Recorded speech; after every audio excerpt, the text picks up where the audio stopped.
Hello, good evening, friends, colleagues, ladies and gentlemen. Apologies for the technical difficulties probably in the background, microphone test. So, welcome to our Friday night presentation. This is the end of our first week, HMM week, Neurodiversity celebration.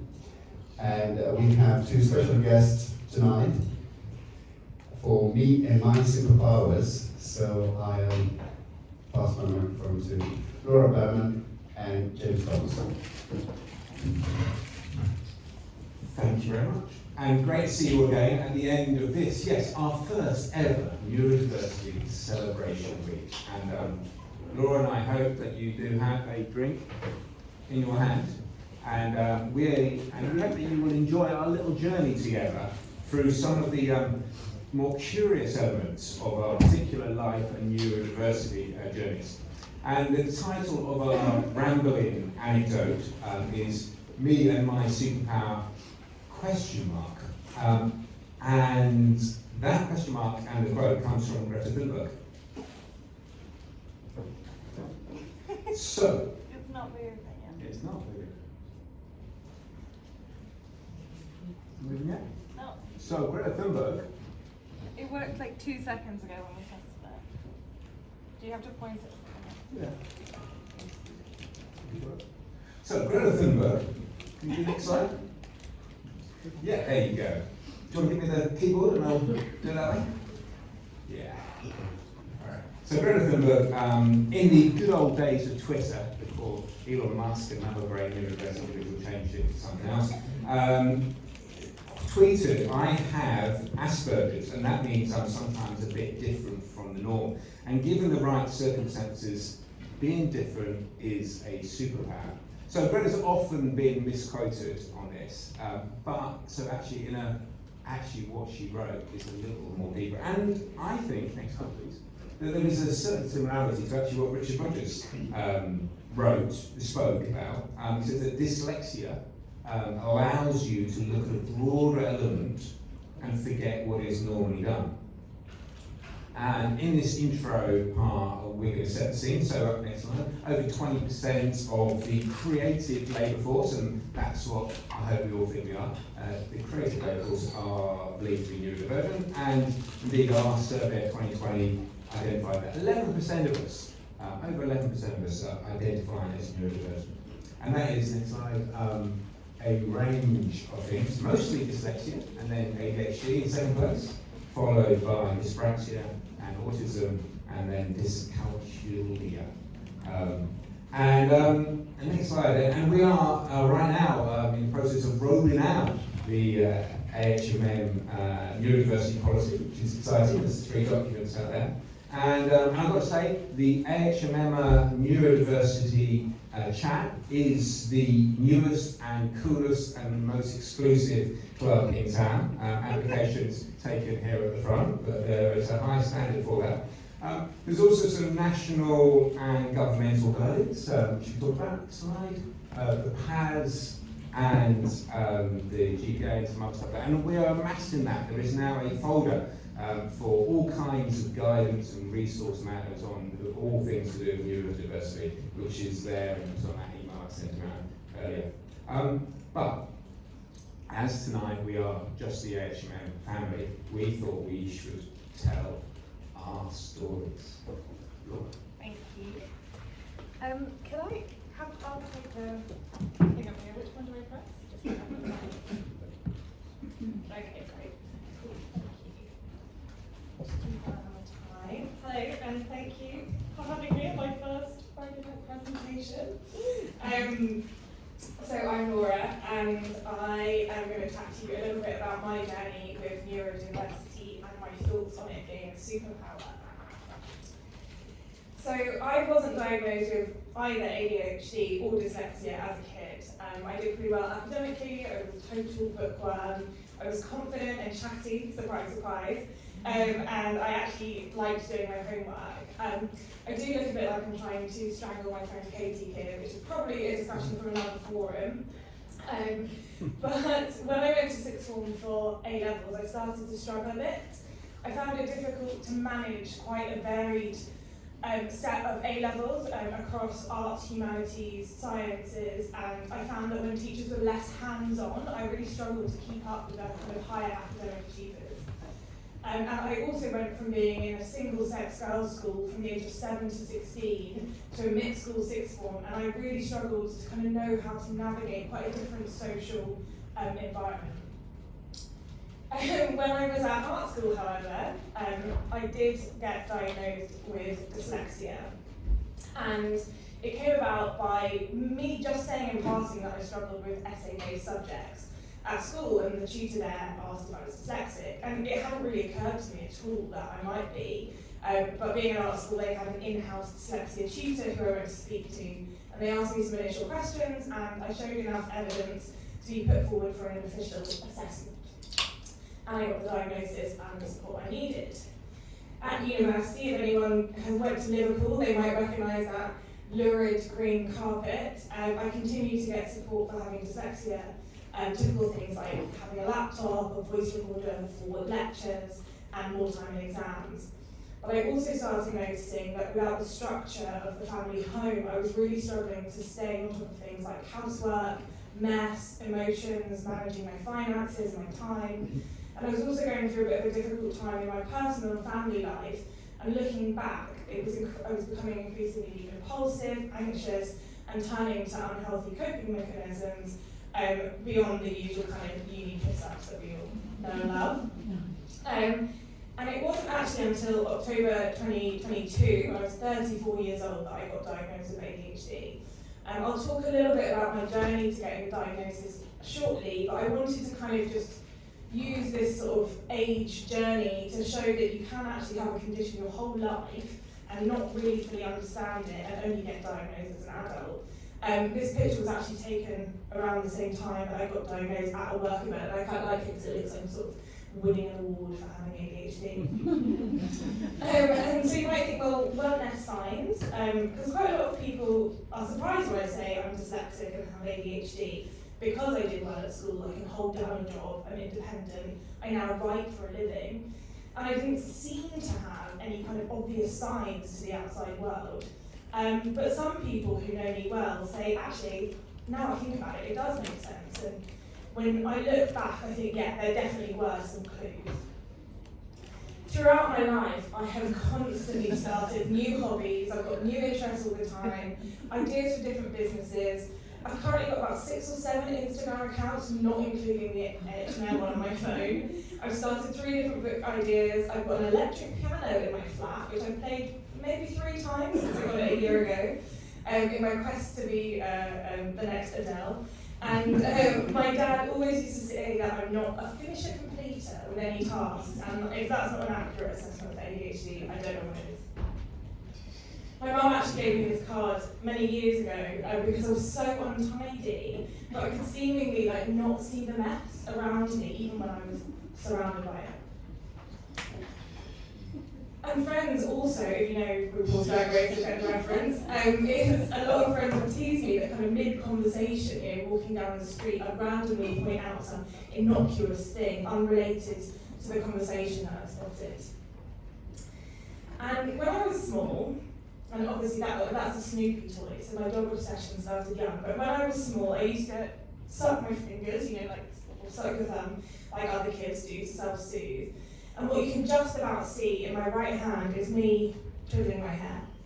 And as I got older, I stopped sucking my fingers with my thumb, but I never stopped twiddling my hair. And even to this day, you'll probably see me walking around the office or in a meeting, literally twiddling my hair like this. And I noticed that I usually do it when I'm tired or stressed, and also go through phases of scratching the skin on my fingers. So kind of lots of clues along the way. And even now, sometimes I kind of forget that I'm neurodivergent. I said to my sister a few years ago that when I read things quickly, the letters jump around and create new phrases. And she was like, duh, it's because you're dyslexic. I was like, oh yeah, you're right. And so I've been saving some of the really funny ones. So this was an email in my old workplace. Someone called Kitty Heston sending donuts from Knoll had been delivered to the office, and I read that as donuts from hell. I randomly got this ad on my Instagram and read it as murdery bitches. Don't even know what that means. And at home at my mum's house, I read this saying, the TV will soon turn off and die. And when people see my phone home screen as such from yesterday, they seem to sort of recoil physically in horror. And I can see some of you now being like, oh God, I can't cope with that. And I think it's actually quite ironic that the affirmation in the top left right corner says, I am stable. External circumstances. That's it. But in all seriousness, the journey of thinking you might be neurodiverse to getting a diagnosis can be a bit of a roller coaster, especially when you're an adult. The dyslexia diagnosis in art school was a surprise for me, but I guess it wasn't that alarming. I was still in education, I had the support and structure of living at home, academic tutors and so on, but I couldn't really understand why my academic performance got worse as I got older, even though I excelled academically at school. And then I seemed to struggle with ongoing mental health issues, anxiety, burnout, emotional dysregulation, and I was using alcohol to quiet my mind at the end of every workday, and I was still so untidy. And then a couple of years ago, I was really struggling with my mental health and having kind of bad anxiety and intrusive thoughts. And it's not the sort of, oh, I let my intrusive thoughts win and stuck my hand in a pot of butter, which they seem to say on TikTok. It's like not fun intrusive thoughts. And so I started researching this, and OCD came up as a condition that you can have intrusive thoughts with. But I couldn't really relate to any of the other symptoms. And then something popped up about ADHD, and it was this huge light bulb moment. And like most people, I thought ADHD was like fidgety little boys. But the way ADHD and most neurodivergent traits can be really different for girls, adults, and adult women. And I started noticing these traits in my mum, and it was like, wow, I can't believe we've never realised this. And we did always suspect that my dad might be autistic because he has very classic autistic symptoms, but we never thought that my mum and I might be neurodivergent. Interestingly, now my sister is going through an autism diagnosis. So me basically hyper-focusing on ADHD on social media has opened a kind of can of neurodivergent worms in the Burnham household. Although social media can be really problematic and dangerous, especially for mental health, it can also be a source of information and support and resources that people like me would just not have had access to because of the assumption that I've kind of got my shit together, so to speak. And I love a meme, and it can just be so great to laugh about things that are so relatable. And I think this is where normalising talking about our differences, our challenges, our privileges, our prejudices, in safe and supportive spaces is really important. You know, I'd never force someone to speak about something they're not comfortable to talk about. But if we create these sorts of forums, then hopefully we can all understand each other a bit better. And I know that since I've realised a lot of my undesirable traits, like being too loud, being overly emotional, interrupting, being messy, struggling to time manage, or having an uncontrollable bitch face in certain situations, aren't because I'm a terrible person, but because I'm neurodivergent. And since realising that, I've been so much kinder to myself. And as a result, I find myself being less judgmental and kinder to other people. Like, if someone's doing something I find annoying, like, yeah, they might be a douchebag, but also they might not be. And what is seemingly undesirable to me might be something to do with the fact that they are neurodivergent, or having a crap time at home, or have personal issues that we don't know about. Or maybe they're being totally fine, and I'm just finding it annoying because I'm completely overstimulated due to being neurodivergent, and literally someone just breathing next to me would send me over the edge. So, I think we should talk about the idea of neurodiversity as a superpower. And I think there's absolutely something to that. We need to reframe our dialogue away from the idea that neurodiversity is a disorder and see it as a difference. There are so many strengths that I have which are a direct result of having dyslexia and ADHD. I can get excited about anything that I am interested in, and I can get other people excited in it too. I'm weirdly calm in a crisis. I think about things in the big picture, and I really excel at repacking the fridge when my mum can't fit all the groceries in. And if we learn about these strengths, we can configure our world in a way that really brings out the best in people, celebrate their skills, and nurture their talent. But I think that saying that being neurodivergent is a superpower also misses out something quite vital, which is not only do neurodiverse people have amazing strengths, they also have challenges which are real and legitimate. And the truth of it is, acting as if I'm a superhero undermines my ability to seek help. Masking is something that I've learned about since I got diagnosed with ADHD, and it's the act of concealing or suppressing your own neurodivergent traits to fit in with societal perceptions, societal or professional norms, and appear neurotypical. Long-term masking can lead to severe burnout, depression, and anxiety, and I've done it my whole life. The last year has been a really strange journey of unmasking and trusting myself with who I am underneath, warts and all. And that's the thing, it is warts and all. I know that saying neurodiversity is a superpower isn't about pretending to be neurotypical and instead celebrating my strengths, which I do encourage, but I don't think it should be at the risk of skimming over the things that I'm not good at or have debilitating difficulty with, because they are real, and pretending they aren't cause problems too. There's a quote that's often cited about disability, which is that people with impairments are disabled by their environments, i.e. impairments themselves aren't disabling, but societal and architectural barriers are. And I think this is a useful concept in the effort to celebrate the strengths and support the weaknesses of people who are disabled. Casey Davies is a therapist and author who has a mental health platform called Struggle Care online. And I really like the way she kind of brings this concept into the real world in a positive way. For example, if you have ADHD, you often struggle with object permanence, i.e. if you can't see it, you forget it exists. And this causes, in some situations, food to go mouldy in the fridge at an alarming rate. So you basically, because of the object permanence, you forget that something's in the veg compartment, and then because of sensory processing issues, you don't want to touch the gross thing that's in the fridge. And in any case, your executive functioning won't get you off the sofa to do anything apart from doom scrolling and binge watching Law and Order SVU. But Casey suggested the simple trick of putting your condiments in the veg drawer, because when you want them, you'll know exactly where they are and where to look for them. And you put the perishables in the condiments drawer, so you can see them and you don't forget them. I did this and it literally changed my life. It saved me tons of money and really reduced my waste. Another thing she talks about is care tasks being morally neutral. And this is something I think about a lot in terms of my own experience of neurodiversity and the hidden struggles of having ADHD in particular. A lot of neurodiverse people struggle with keeping house, showering, brushing your teeth, making the bed, doing laundry, due to some of the things I mentioned, like executive functioning, time blindness, sensory processing, overstimulation, understimulation, and so on. But in society, we've been trained to believe that if we don't do these things, we're bad, or gross, or lazy, or wrong. And that leads to an incredible amount of shame, and then you're right back in the cycle of masking and burnout. This is my dog, he features a couple of times. And a lot of the time for me with ADHD, things aren't that bad. Having prints that I bought when I first moved into my flat 5 years ago and only putting them up last weekend is actually ridiculous, but I can laugh about these things. And I do have some serious things going on, but there are other people who have much more impacting disabilities that affect them the majority of the time, and that's no laughing matter.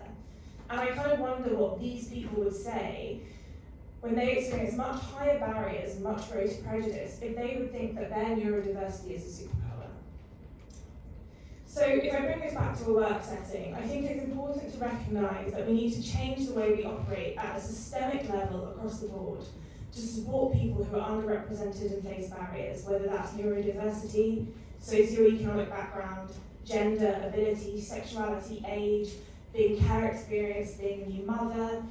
Everyone has skills and strengths and powers that are unique and special, but everyone also has needs, strengths and powers that are unique and special, but everyone also has needs and skills deficits and challenges. And I think if we take the time to listen and understand the lived experience of others, we will be better equipped to adapt our environments, to remove barriers, to allow everyone to shine and be supported in equal measures. So thank you, that's me, that's my journey. I'm ending on a picture of my dog because I am obsessed with him and I hope he's never not my hyper-focus. And I also wanted to show you this photo because it proves that I do tidy my room sometimes.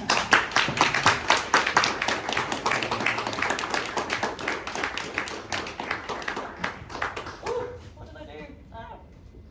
Oh. I don't know what I did. I think we need a mouse to press something. Hi. Thank you, Laura. That was just amazing. Yeah, I'll follow that. We do have one special guest here, which is my daughter, Millie Thomas. Hello, Millie. Welcome.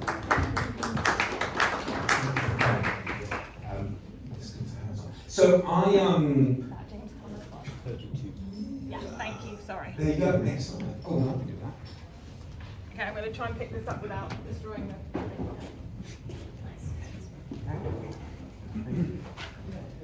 It's just these ones.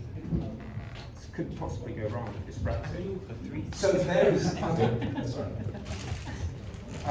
So I'm going to... so about 10 years ago, when this photo was taken, my daughter was diagnosed with dyslexia. Thank you. And being the loving, ever-attentive father that I am, about a year and a half... Ooh, that's interesting. Yes, about a year and a half later, I bought a book and handed it to my daughter Millie. Like I said, a loving, attentive father. And a book, Dyspraxia, Development Coordination Disorder. And 7 years later, like I said, a loving, attentive father, I got around to reading it myself. And I'm going to ask you to make a very small leap now, which is on a Friday evening might be a challenge, to this. And hopefully this will work. So Jaws. So before Jurassic Park or Alien or any of the kind of modern rubbish, there was this. And in the middle of this seminal movie is this extraordinary scene, which is a bad image, with the young Robert Dreyfus talking to an elderly Robert Shaw, and they're stuck in a broken down boat about to be eaten by said shark. And they actually hated each other in real life, these two actors, and there's a whole movie about how much they hated each other. But in the scene, they're having a big drink, and they start talking about scars. And it's just a brilliant scene. You've just got to go home and watch it. It'll be on various things, I'm sure. And usually I'm not very good at macho scenes, you know, when lads get together, and then I kind of sit in the corner and go quiet. But this one is, I could relate a little bit. So here is my list. So I cut off my finger when I was 2. I've got a scar over my right eye from starter pistol cartridges in a fire as a teenager. I've cut a nerve in my finger juggling broken glasses when I was 19. I stabbed a wood chisel into my finger when I was 23, and the same evening I put a scar on my left eye from a carpenter accident. I've got a broken nose from rugby, I've got a tooth knocked out from basketball, I've got a broken arm from tennis, I've got 2 broken ribs from kung fu, I've got scoliosis, which is probably related to one of those other things that my spine does that. I've got a scar on my right leg from coming off my bike, and I came off my bike 4 years ago, and I managed to break my femur and have a metal plate in my left leg holding my femur and hip together, and have a juicy scar on it. So I did quite well on this particular kind of macho thing, which is the own thing. So back to the dyspraxia book. When I read the dyspraxia book, which is also called, what's it called? It's called Developmental Coordination Disorder. It talks also that one of the aspects of dyspraxia is coordination, which is not so strong. So I started relating to this thing, and that came to the realization, which was a bit of a shock, that as an over 50, white, heterosexual, posh lad, I'm actually the least likely part of the ED&I community. So that was a breath. And so then on to it, that was dyspraxia, and then a couple of years later, I realised I wasn't actually a twin of my daughter, though we have lots of similarities. But then, and I started looking at Dear Insta, which is the font of all good information on these things.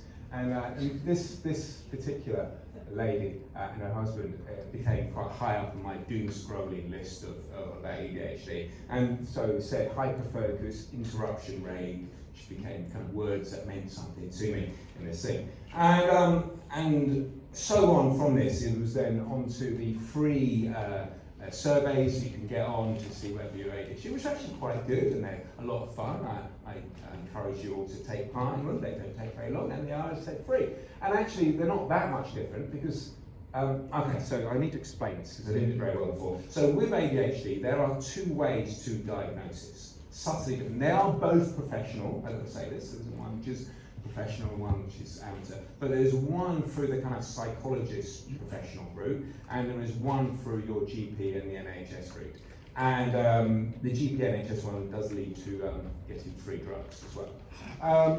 I would also say that as an adult, going down the professional psychologist route costs quite a lot of money, fortunately. So, surprisingly, I was put off the GP route, but I was amazed because me and my GP have not had the best relationship over the last 10 years. But he was extremely accommodating, and within 3 days of me sending a message, I had 2 days later, he sent me a survey, which was this one here, for the NHS. That led to being put onto psychiatry, Psych UK, which was slightly intimidating to be linked onto that. But anyway, they had 3 surveys on that, one of which is unbelievably lengthy and navel gazing, and then you have to get somebody who knows you to also fill in one as well. So that's sort of my ADHD and dyspraxia route. And I think out of that, and we were talking about this earlier, is that actually the self-diagnosis is quite useful. So this is something I chucked up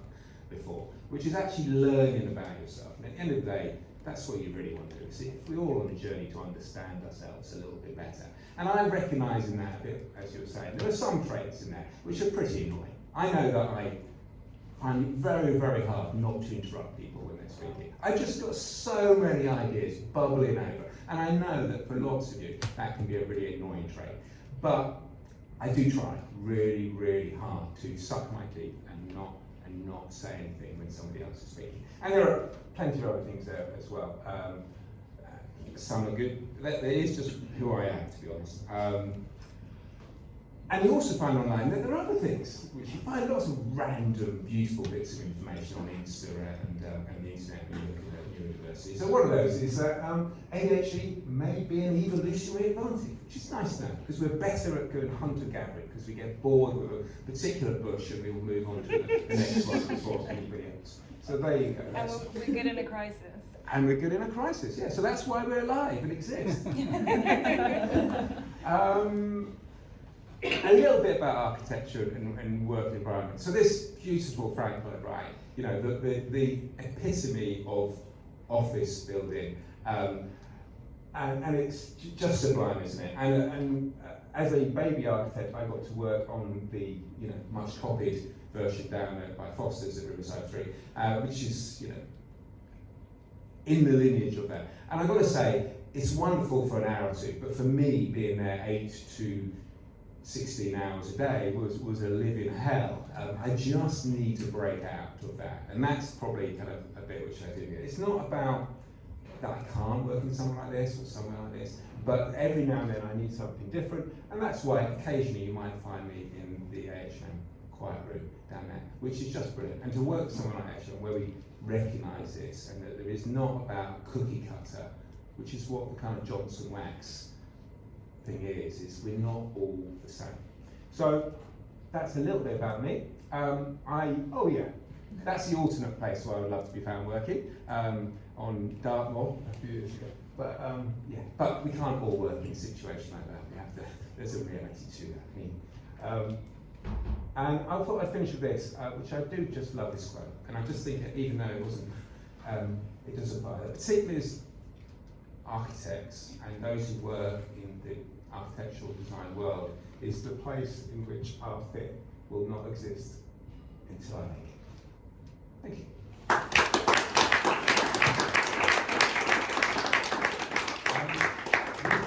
We might broaden out into a chat, maybe. I'll hand over to you. Thanks.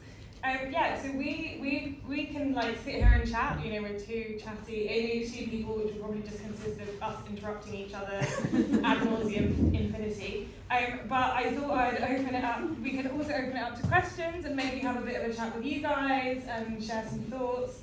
I'm going to kick it off myself. I'll kick myself off with a question to myself.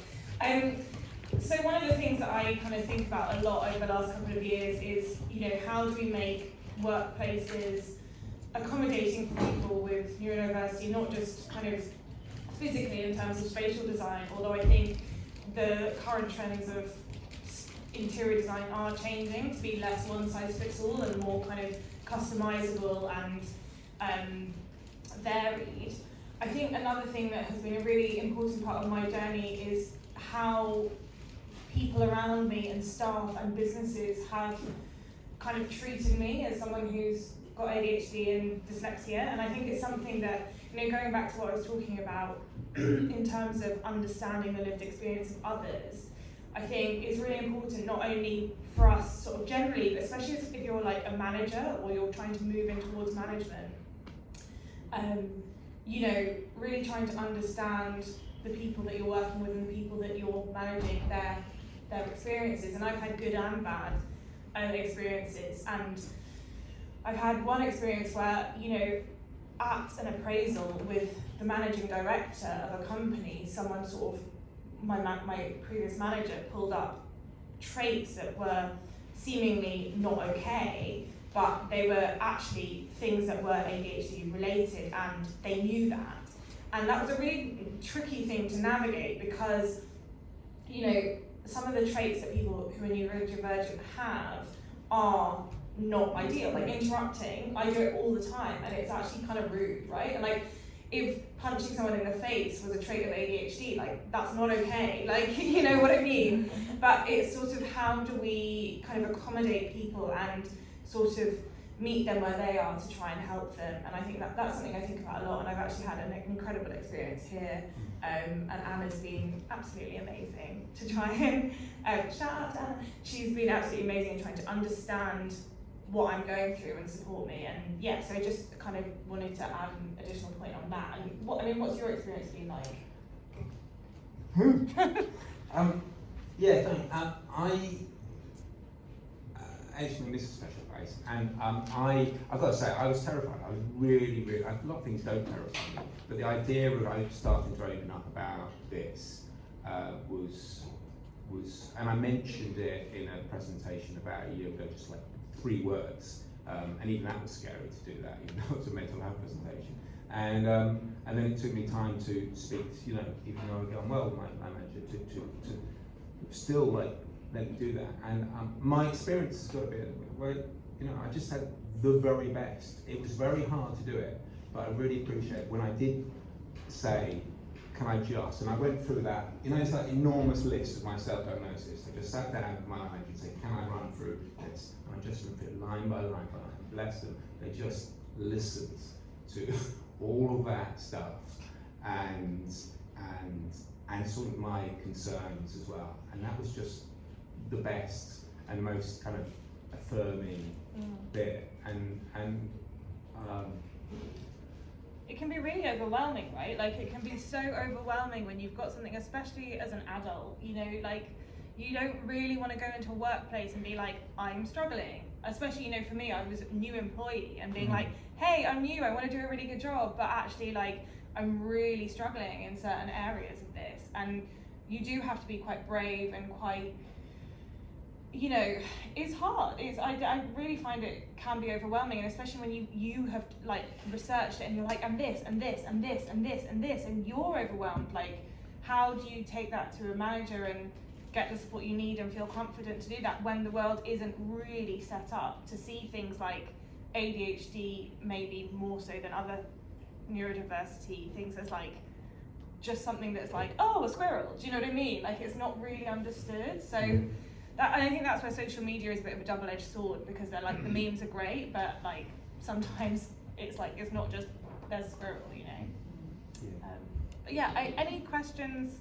We just sort of like did a weird like interaction question, not question, but any questions from you guys about, we're not really monitoring the team's chat, but anything that you want to ask or raise or share. Be brave. I just laid myself on the line for you all this evening.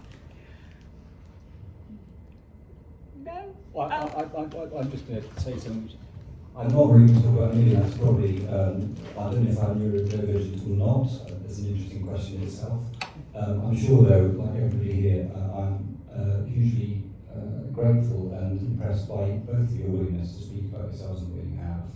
And I think that's a good thing to be encouraging in the workplace anyway.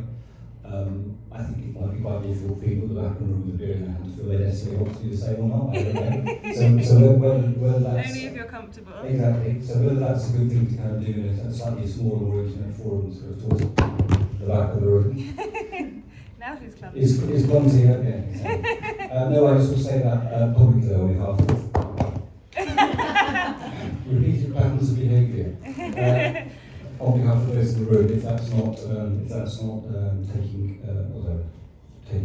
taking your opinions for granted. But for me personally, thank you both very much for talking about the way that you have spoken about your personal circumstances with such in such an articulate way and with such openness. That's all I want to say. Thank you.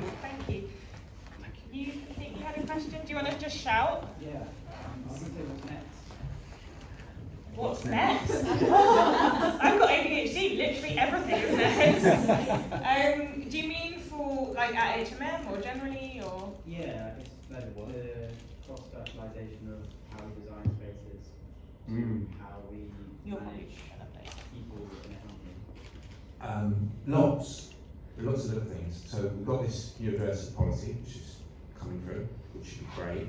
We've started this week the HMM Neurodiversity chat, so which is people joining. It is cool soon. And we've got a resource on the G Drive. So there's quite some stuff there that can populate it, and that's both sides of it. I would say there's two sides of it. It's like for HMMers with neurodiversity, but it's also for designers, architects, and the like to put in. And there's things like the PAS in there as well. I was really excited. My client saw on LinkedIn about the first talk, and then you said, "Oh, I'm writing for one of our biggest clients, real big," and he's rewriting his office brief, and he wanted to include about neurodiversity in it, and so he kind of latched onto that. So because that makes a really fundamental difference. We work with some of the biggest clients in the UK and London, and if they start writing into their specs for us to design to, and for other architects to design for neurodiversity, and I do think, and it was more like the Monday talk, was this just, nobody really, there's some ideas there, but I think we have to figure it out. It's not like it is, somebody said, it's like sustainability was 30 years ago, it's like, we're figuring out, and that's quite exciting, I think. Somebody's messaged off from that and said, can we do a talk? So there might be another talk in Clerkenwell on this topic. The NAN, the Neurodiversity Architecture Networks, kind of roll in as well. That's a useful thing. So I think there's lots. I don't know. I feel like it's exploring in lots of ways, and hopefully in quite an organic, exciting way. I saw something actually on the internet or social media that autism was only discovered like 80 years ago. I might not have got that exactly right, but it was like super recent.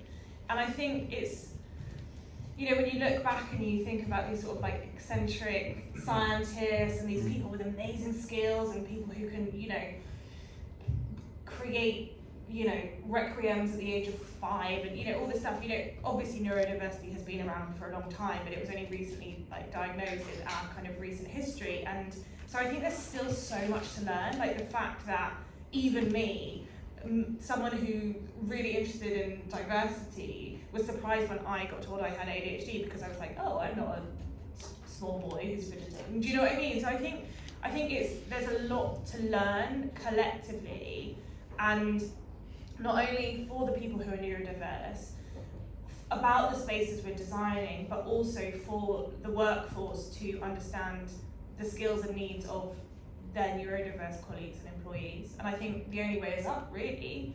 And I guess just something I'm really passionate about is talking about stuff to normalise it. And I think that's a key thing, like just normalising it. Like, you know, in the same way that we talk about, you know, they're in planning regulations and in our design and access statements, we're talking about disability access for physically disabled people. You know, are we talking about neurodiversity? And, you know, obviously we can't talk, it's tricky, right? Because you know, where's the balance? You can't go into like minutiae about every single thing ever, but having I guess like a good generalized knowledge in those kind of things will, if everyone's just a bit more skilled up, like most people in this room could talk about sustainability and the carbon crisis. Like, hopefully in a few years, we'll just be talking about it as like, it's just kind of normal, something that we need to think about. Any other questions?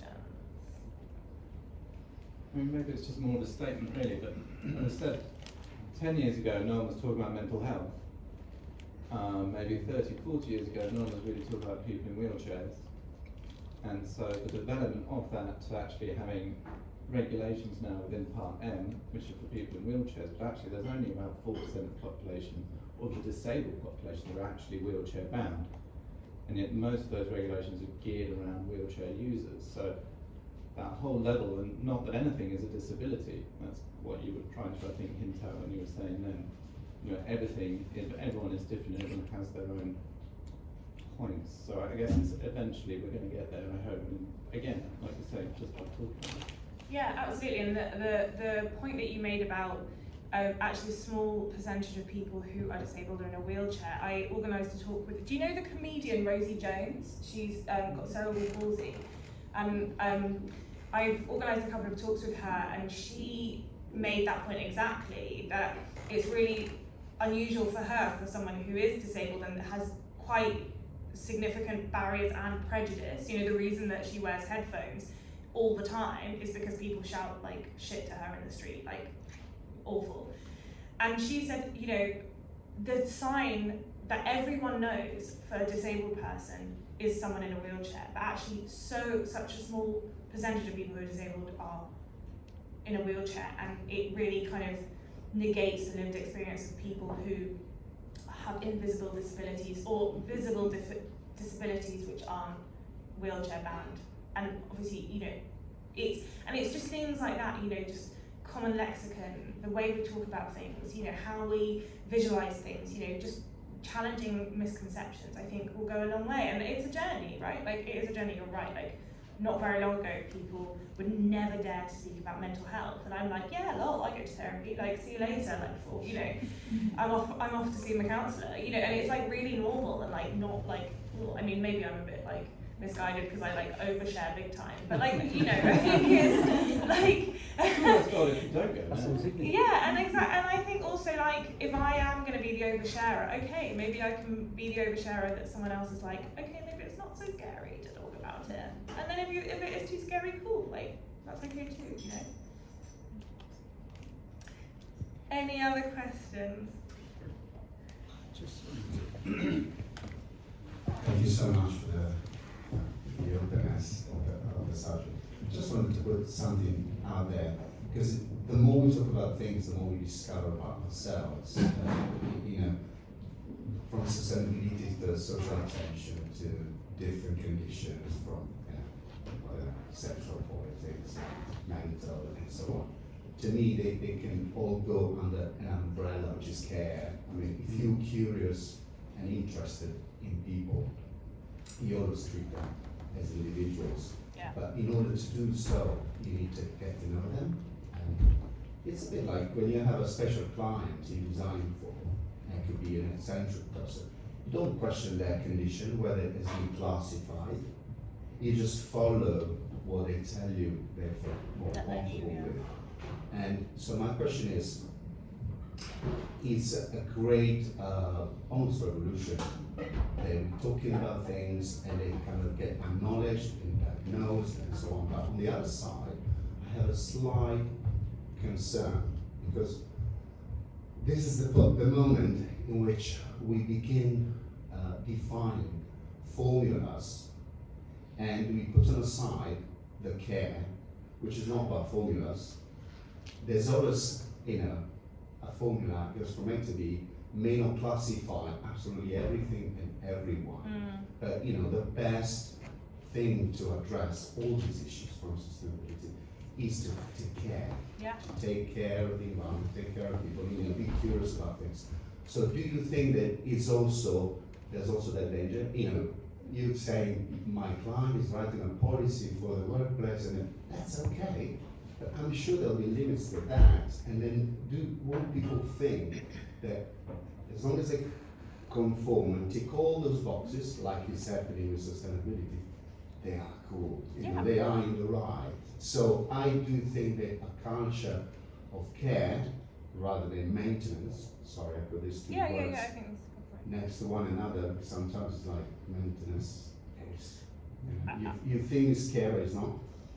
Is for me is the best way to you know, to address the future in any sort of, you know, all facets of discovery, because this is a new discovery. You're saying maybe the whole history has been, you know, people have been affected by these things, but now they have a name, they have, you know, classification and things like that. However, I don't know, I'll put it right there to you, you know, formula versus the actual culture of care, which of course you cannot ever, you can't have an injection to become careful, right?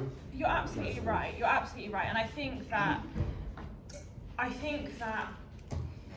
you can't just use, like, it can't be a tick box exercise. It can't. Like, but the tick box exercise does have a purpose, and it can get you so far, but it can't be the only way. It doesn't. It's like, just because you say, you know, I went to a talk yesterday with Canada, and they were talking about with sustainability, and like, if the planning people see like, oh, it has green water and grey water, then like, yes, it's through on sustainability. Like, it's too, like, reductionist, is that the right word? Like, it's not seeing the full picture, but I think it can get you a bit further, and it can make people think about it. But you're right, it can't be it can't be the only thing that we use, and I think we have to go forward with the idea of care and kindness and listening to the very needs. Because also loads of people who have needs, it's not to do with the diagnosis. Some people aren't diagnosed, some people are diagnosed and they don't want to disclose it, and some people have other things going on that make life difficult. So I think we do have to, lead with care and lead with kindness.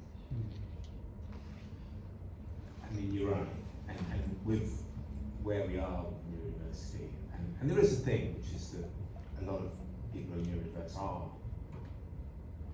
scared to open up about that, and that will take particularly care to get through. I think in terms of the regulation, and I do, you know, I think we see this in the other areas that we work at, we have some amazing clients, and most of them want to do the rules plus, you know, and that they like, you know, a lot of them like it when sustainability, the rules get us to do something better. Occasionally you get the ones which want to do the bare minimum, and some people just have to be dragged along, you know, and then occasionally you get some, like I shared about Ruskin, where the Home Office, the GPA, and the head of the GPA said, I know the rules are about that for accessibility, but I want to be the gold standard, way above this. And But at least it's like leveled the playing field. So I think there's a range, you know, and I think an instigation of rules will force some people who are not interested to come up, and that some people will be overjoyed about it because they'll be like, yeah, we want to do that more, and then it just and some people are already doing more than that, and just in part of the conversation. But it's part of our personal thing. It's just, I mean, we always have to be reminded, don't we, just to care and to do it, to be more human. Cool. Good way to finish? Yeah, great way to finish. Thank you so much, everybody.